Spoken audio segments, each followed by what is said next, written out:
already did the other side, planed it, but I flipped it over, and now we're gonna plane this side. In a previous video, I mentioned that I was gonna do a review on the 3/4 or 3 1/4 inch DeWalt portable corded hand planer, and this is a buddy of mine, and we've used it quite a bit. I really like this thing, and being able to use it on this table, I've got to test it out even more. And I wouldn't say it's a good use for if you're doing something super extravagant or for really fine furniture. I'd say it's okay for like a DIYer that's kind of, you know, just doing stuff like this. This is pine. If it got ruined, it wouldn't bother me so much. But DeWalt makes a benchtop planer that's really good too, and Rigid makes a benchtop planer as well. But the price point for this guy is a lot better than those. It's $149.99. Who knows, with inflation now, it might be $7,000. But as of Home Depot's website, 15 minutes ago, it was $149. This one came with a metal box. This is older. I'm not exactly sure what the newer ones come with. It does come, the new one I did see, it came with the guide rail or fence, whatever you want to call it, so that you can, you know, stay on track on wherever you're using it. It also has a little indent here in 3 spots so that you can do set it on the edge of a board and give it a nice chamfer. But for this kind of stuff, I'm really not even trying to get anything, I'm just trying to get the big stuff out. Then I'm going to use a belt sander, and then I'm going to use a 1/4 inch sheet sander, and we're going to run through all the different grits and all that kind of stuff. This is just to get the big stuff out. I really don't even know if you should use this if you're trying to make furniture, unless it's like rustic or, you know, kind of like the cabiny feel. This would be sweet for that, but you know, any real fine stuff, I would say not so good. Now, also with planers, 99% of the time, I don't even think I've ever seen anyone do this before, but I'm gonna do it. I'm gonna show you something different. Usually you run planers with the grain as it goes, not across the grain, not on the end grain. Especially don't do it on the end grain. It chips and stuff goes flying.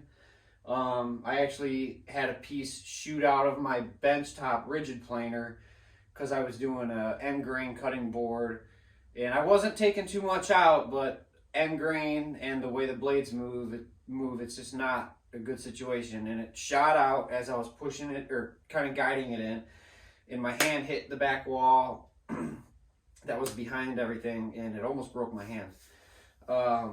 So the different thing that I'm going to show you about this, but you know, I told you going with the grain, not against it, and not on the end grain, is because we have all these little pieces.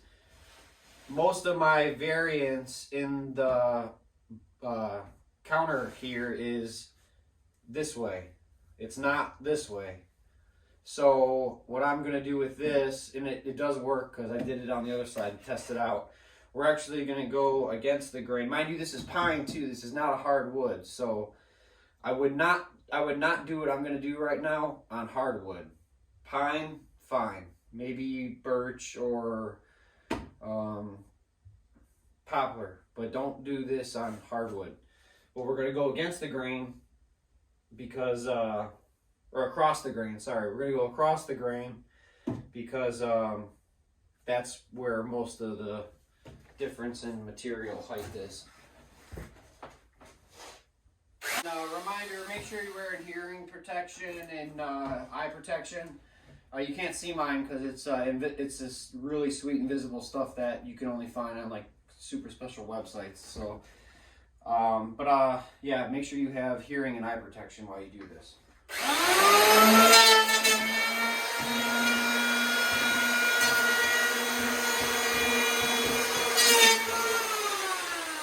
I'm going to dial it up a little bit to 1/32. It has 1/16 on here. It has you can dial it in 128th of an inch per tick mark.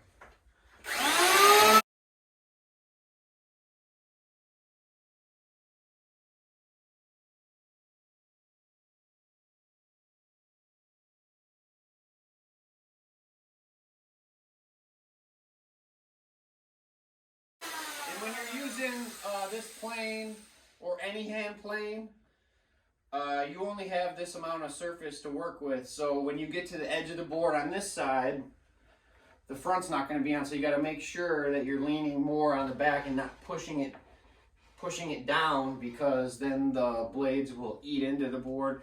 And then the exact opposite on this side. You want to make sure you're pushing on the front and not like that.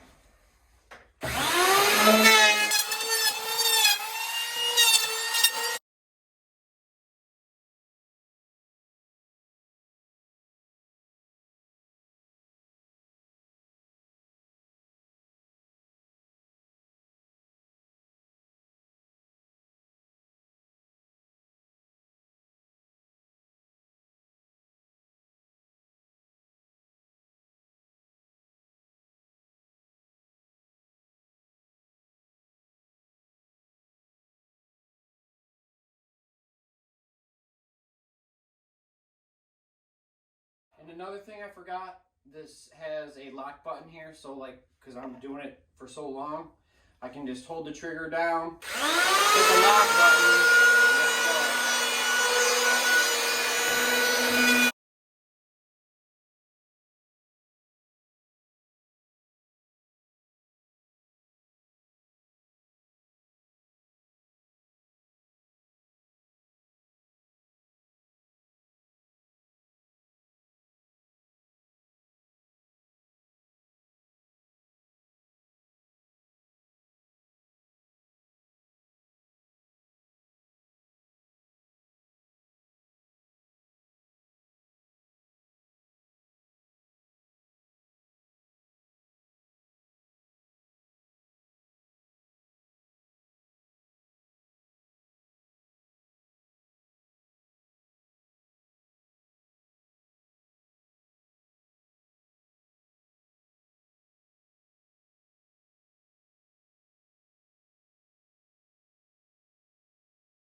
Alright, so that's 3 times this side. I think they're about equal in quality right now.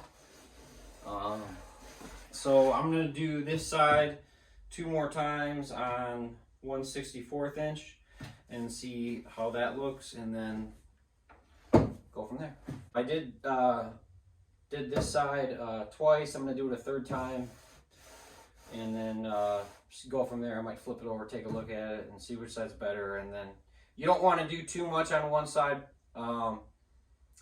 In a perfect world, you would do one side, flip it over, one time, one pass, flip it over, one pass, flip it over, one pass. But this has so much variance in it.